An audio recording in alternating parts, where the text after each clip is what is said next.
Russian waiter Alexander doesn't need eyes in the back of his head because he has the peculiar ability to turn his neck through a complete 180 degrees.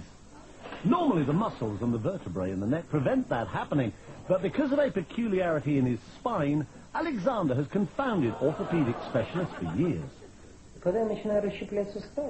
Many years ago, I started doing gymnastics, he says. That's when I noticed that my vertebrae seem to be very flexible and that I can turn my head farther than normal. I worked at it little by little, going a little farther each time, and one day I was able to turn my head all the way around.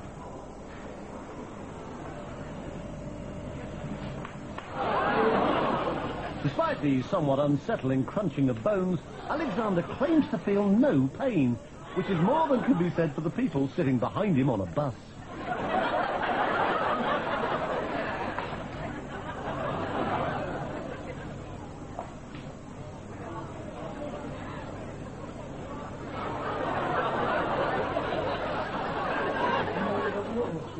When I do it, it takes energy out of my whole body, he says. It requires 100% concentration.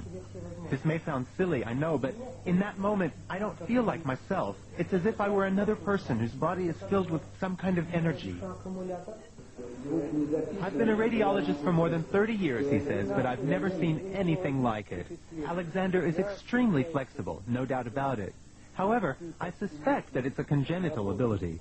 It's not something anyone could learn or train for. On the contrary, if someone else were to try it, they would surely break their neck. For me, it's absolutely normal and doesn't hurt at all.